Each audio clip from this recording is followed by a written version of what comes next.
And you know, this whole issue about AIDS and HIV among African American women and the increase in particular groups in this country is something that should be, I think, you know, the cover story of almost every magazine across the country, yet it's not. We don't hear about it. And here to help us talk about it, please welcome prize-winning author and healthcare advocate who started the Health People in 1990 as a woman's AIDS peer education program after breaking the story in Ms. Magazine that women with AIDS were routinely undercounted and their deaths attributed to other causes. You can go up online right now and find out a little bit more information by going up on healthpeople.org. Ladies and gentlemen, please welcome Chris Norwood to Montel across America. Thanks very much.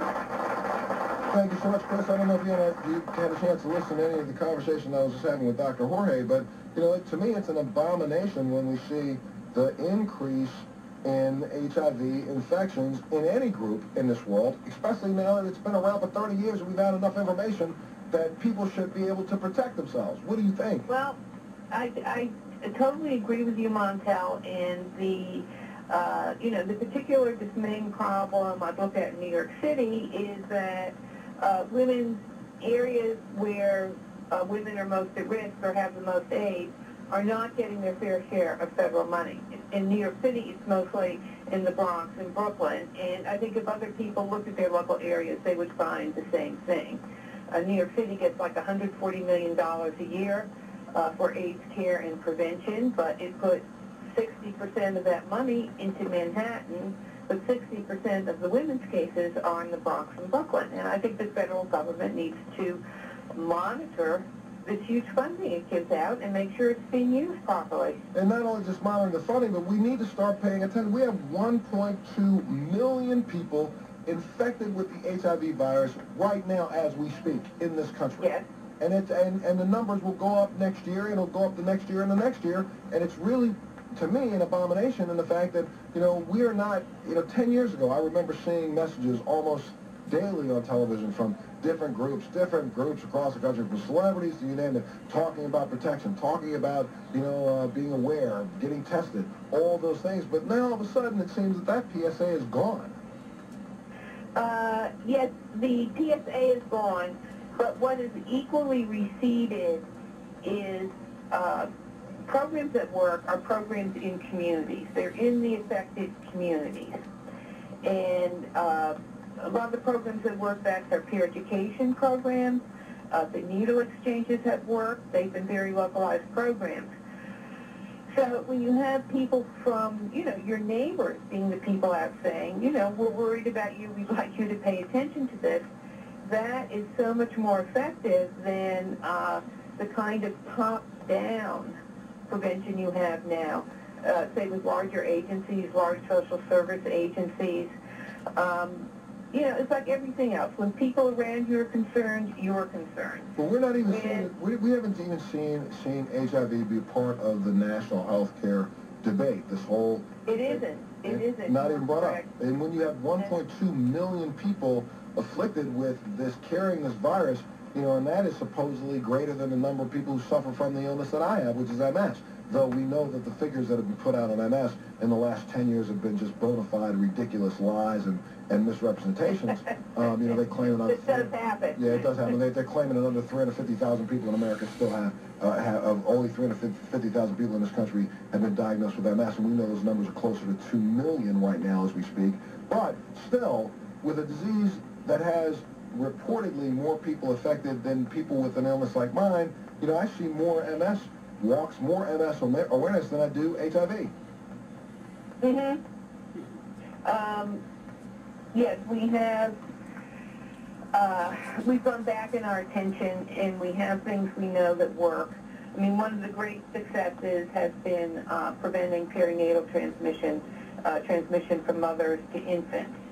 But we don't get the same attention to the mothers. Right. And right now, when you're looking at the fact that 1.2 million cases of HIV exist in the United States, and clearly nearly half of those are African American, what are we doing in the African American community to increase awareness and make people, understand that, What we're doing in New York City is taking away their federal money. That's what we're doing in New York City.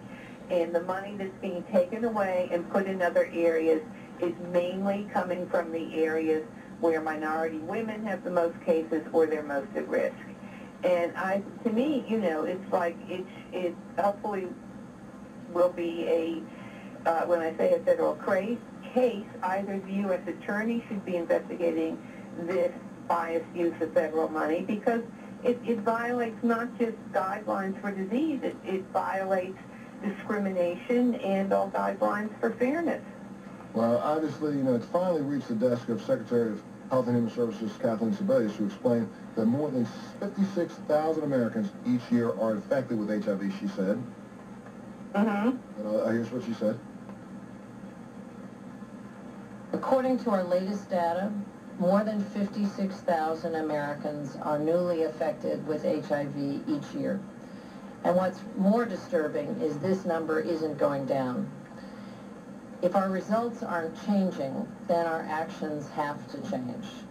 And that's why this summer, President Obama launched an ambitious campaign to develop a national HIV/AIDS strategy that will reduce the spread of HIV, increase access to care, and improve health outcomes for people living here in the country with HIV, hopefully eliminating HIV-related health disparities right here in the United States.